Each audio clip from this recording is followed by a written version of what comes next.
Hey friends, this is Heidi St. John. Thanks for tuning in today. You guys found me at my little corner of the internet. Today is Monday, the 9th of May. I hope you guys had a fantastic weekend and a good Mother's Day. I am here this week at the ARC Encounter in Williamstown, Kentucky for the homeschool experience. I can't wait to see you guys. I'm going to tackle some pretty difficult issues. A mom who has discovered that her husband is having an affair, and another mom who's discovered the frozen embryos secret moral dilemma. Stick around. I think you're going to be encouraged.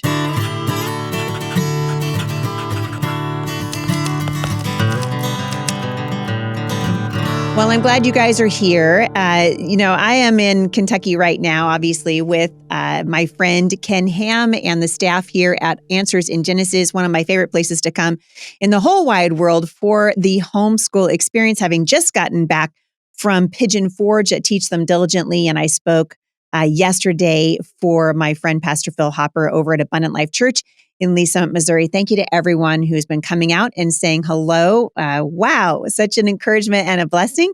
And we appreciate all of you so much. There's a couple things going on in my life as it relates to the podcast, and a couple things I wanted to share with you. First of all, we've made the transition to video, and so we're continuing to kind of tweak things as they go along. And I want to encourage you guys to find me. You can find me at Rumble, you can find me at YouTube, but it helps us to have you guys subscribing. So we want to encourage you, follow this podcast. We're making some changes here. Really, really good things are happening, and we want you guys to be encouraged as well. So you can check that out just by going to YouTube and looking it up. And I will link back to that in the show notes today. Also, we've got some really great opportunities for you to purchase books that were left over from last season. We're kind of clearancing out some shirts to get some new shirts in. New designs are coming in all the time, and we want to encourage you guys to take advantage of those opportunities by visiting my store at HeidiSt.John.com. I often do not talk about myself or what's happening in our ministry necessarily here. And so I was reminded today that I needed to do that. Today is Monday, and as you guys know, it's Mailbox Monday. And so I will take time today to answer your questions. For those of you who are new to the podcast, I've been doing this for about 8 years. And if you have a question that you would like addressed here at the podcast, just go ahead and shoot me an email to HeidiSt.John.com/Mailbox Monday. And the way for you guys to reach out to me, as always, is to just leave those questions there. Remember, keep them short and sweet and to the point, and just make sure that your question is something that someone else would be interested in hearing an answer to as well. Today, we've got a couple of difficult topics, and the staff, picks through these and they add them to a folder for me, and then we kind of determine, together what's going to be the focus of the podcast for that particular day, or however you want to sort of slice it. And we decided to go ahead and tackle some of these more difficult questions. I think it's important to note, a lot of you guys will write in, and a lot of things are going on in your life that I can't possibly touch from here. And I want to encourage you to be involved in a local church where you've got accountability, where you have access to a pastoral team that can help you. So many of the issues that we're dealing with in the culture right now are serious enough in nature to where sometimes I just won't even touch them from the podcast. But I want to encourage you that this is the reason that the local church exists, to give you wise counsel, to point you in the right direction, to encourage you to walk in right relationship with the Lord, and to thrive really in your walk with Him. And so that's kind of the backdrop for today's podcast. Also want to say thank you to a couple of new sponsors, Mark from Oklahoma and David from Idaho. Thank you guys so much. If you want to become a sponsor of this show, if you want to find out what's going on here at the Homeschool Resource Center, the way to do that is to visit fphrc.org. That's the Homeschool Resource Center. You also can sign up to give monthly to support our work here. There is a lot going on. And speaking of a lot going on, if you're in this area at all, the Homeschool Resource Center is proudly presenting a brand new musical here. And it started this last weekend. It's going to be going this weekend as well. And you can find out more about that at fphrc.org as well. So excited about that. Thank you guys for your prayers and support. This question comes in from Lauren in Texas. She had an in vitro fertilization, and now she needs guidance as to what to do with her remaining embryos. This is what she wrote. Hi, Heidi. Your podcast has changed my life. Thank you, Lauren. I am a fairly new believer and have been listening to you for the past 2 years, and I'm so grateful. My husband and I had 3 kids naturally. Before I became a believer, we had wanted more kids, but found out I had a genetic disease that could be removed by IVF. We wanted a large family, so we did IVF and have 6 embryos. I have done 2 rounds of IVF, and one sweet baby, our 4th, was born. I have been praying and praying about the last 4 embryos or babies. Now that I'm a believer, I don't think I would do IVF and I would have left it in his hands, but it is something that I really was not aware of growing up in a secular environment. I just turned 37. The disease that my mom and grandma all started showing symptoms of happened in their 40s, and my body did not take the IVF meds well, and I have severe morning sickness until about 22 weeks. My mom's in a nursing home for this genetic disease, and my dad has died from cancer. My husband has an extremely demanding job, so long story short, I don't have much support. Is this a sin? I keep thinking of these 4 sweet babies, and I have no idea what I should do. For the health of the family, I don't know if I could be pregnant and do all the homeschooling with the other 4, but I know this is a decision that I made and should continue on. Any wisdom would be great. So, believe it or not, Lauren, we get a fair amount of questions about IVF here at the show. And I had a guest in mind that I wanted to have on, and I haven't had the opportunity to have her come on. But there's a really interesting article, and I'll link back to it. I'm not a huge fan. I should just preface this by saying I'm not a huge fan of Christianity Today. But there are a couple of articles that I had pulled up in sort of getting ready for this show, and this was one of them. And the headline reads, "Frozen Embryos, Biotech's Hidden Dilemma." Well, as you guys can see, I changed the title a little bit for today's podcast, and I said this is Biotech's hidden moral dilemma, because this really is a moral dilemma. And for those of us that believe that life begins at conception, there really is only one choice when it comes to a fertilized egg, when it comes to an embryo. And that is that we want to give that child the opportunity at life. So listen to this. It says, when couples choose in vitro fertilization to create embryos to help build their families, the unused embryos are frozen for future attempts at pregnancy. Most couples are unprepared for what to do with the remaining embryos once their family is complete. There are over 500,000 embryos currently frozen in storage at American clinics. Although together these embryos occupy the space the size of a 12 millimeter cube, the size of a board game die, they represent the population of a city the size of Atlanta. Size is subject to perspective. We all look mighty small from the moon, but to God we are wondrously made and valuable at every stage of development.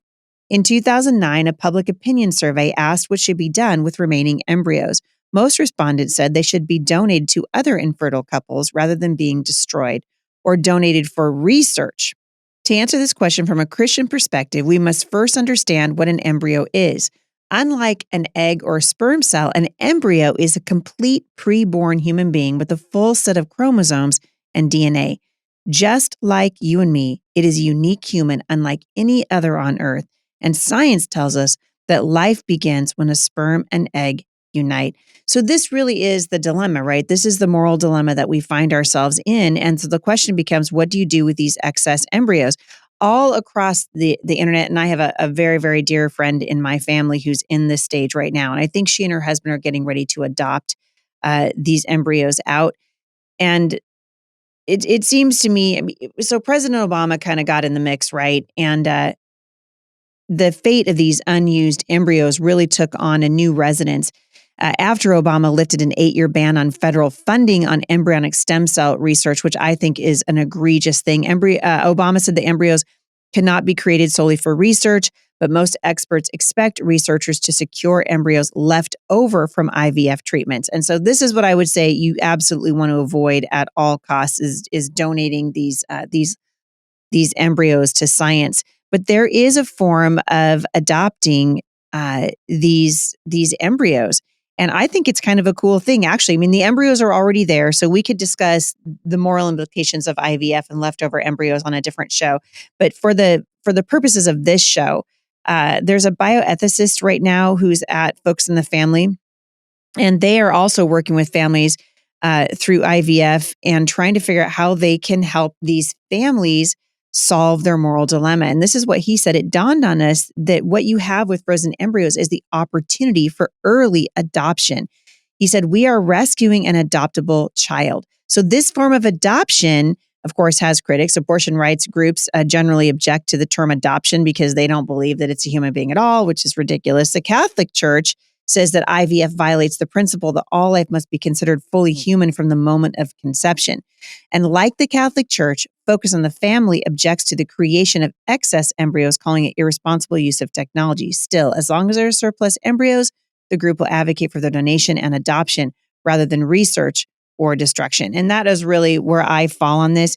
And so it sounds to me like you are not in a position and your husband is not interested in caring for these babies. And so I would be looking for an organization that would help you vet the families. One of the concerns of my friend who had these leftover embryos was simply that you need to know. I mean, you consider that once these embryos are implanted into a uterus, not all of them survive, but a large portion of them will. And so we want to know, who are these embryos being donated to? What will the family that they grow up in be like? And so it should matter to you, just like it would matter if you were giving up a brand new newborn to adoption. So this is a really important question. And bizarrely, in the culture now, we have so much access to science and all of these new programs and research that's going out every day. And I think it's going to continue to get more and more extensive as we get more and more technology. But I'm going to encourage you, like I did before, I really do believe that these are human beings and that we should not give them up for research. That just seems cruel to me. And obviously, we don't want them destroyed. And so there are lots of families that are interested. And this is I would imagine now, like a multi-billion-dollar industry. If there's 500,000 stored embryos, and this is the equivalent of a population like Atlanta or Tucson, Arizona, they're basically in a frozen orphanage, then it stands to reason that there would be parents who'd be interested in adopting. And so that's what I would be looking at doing. I just want to encourage you. I don't think that there's any simple solution to this. This wasn't a problem that we had, generations ago. This is relatively new, but it definitely is a moral dilemma. And I would encourage you, pray about it with your husband. Don't ignore it because it's such a hard thing and it's hard to face. I would talk to your husband. It sounds like you guys had good reasons for wanting to do IVF in the first place. Now you just have to decide what you're going to do with these 4 remaining embryos who really have the promise of life. And so we know that we definitely don't want to be responsible for the taking of an innocent life. All right, Anonymous in Arizona. Heidi, my 14-year-old son doesn't want to homeschool anymore. My goodness, that's a great question. I'm going to take a quick break and I'll answer it as soon as I come back. So you got a 14-year-old kid that doesn't want to homeschool anymore. How many homeschool parents have you talked to? That'd be my first question, because a lot of parents have 14-year-old kids that don't want to homeschool anymore. I mean, I got a 14-year-old kid that doesn't want to do homework. I've had 14-year-old kids that don't think it's their responsibility to clean the bathroom, even though I've told them to, who don't feel that they need to do their math homework or their science homework or do any school at all. Remember, and this is kind of what I'm always trying to tell parents this, and I think it's really important. You are the parent. Your job is to be the parent. So even though you have a child that doesn't want to homeschool, it's important for you to know that your job is not to give your child everything that they want. So I think I've told you guys this story many times, so I'm not going to camp out on it right now. But I think it's important to say that when my oldest daughter was 14, she decided she didn't want to homeschool anymore either. I had made the egregious mistake of saying you can do whatever you want. And she went ahead and said, well, that's fine. I don't want to homeschool anymore. And then I had to go back to her and say, okay, I said that you could make this decision basically because I was a chicken and I didn't want to deal with it when you were 12. Now here you are 14 and I'm dealing with it again. So what is it about homeschooling that you don't like? And as you guys can imagine, her answer to me was, I want the experience of going to a regular school. It was all about social interactions. She wanted to have friends. This was a huge motivator for me to start one of our homeschool co-ops in Southwest Washington, because I wanted my daughter to have these wonderful experiences with other students that were also homeschooled. So we did a homeschool dance every year. We did a couple of them. In fact, they're still going on here at the Homeschool Resource Center. We do father-daughter dances. We do high school dances. We do, there's all manner. There's a bunko night, all kinds of things. Obviously there's field trips and many, many other opportunities. But I would say talk to your 14-year-old son and ask him why he doesn't want to homeschool, and then see if you can get into his heart and help make those alleviate some of those fears. But I would say putting your kid back in a public school right now, absolutely not an option. All right, I have one more kind of difficult question today, and like I said, the staff we kind of go back and forth. Do we answer these questions, knowing that somebody's on the other end of this? So I'm going to read it to you and give you as best I can some encouragement. Heidi, I'd like your advice on a marriage issue. I've tried to heal and forgive, but my husband has repeatedly let me down. He's been unfaithful by talking to girls via text message or social media, and in the past, he's watched pornography. When I caught him, he lies to my face and finally gives in. Through the years, he's tried counseling, but I feel he wasn't in 100%. And the counseling only happened a couple of times, and that was it. Seems like I'll stop for a short time that I know of being sorry and at least acting to me, and then he goes back to his pattern. At least one time he's met up with a girl and said that they were kissing. I've tried to forgive and move on. I haven't gone to counseling, so I'm going to go ahead and try that. I need help and guidance. I'm a follower of Christ, and I just want to make the right choice. So we have 2 children.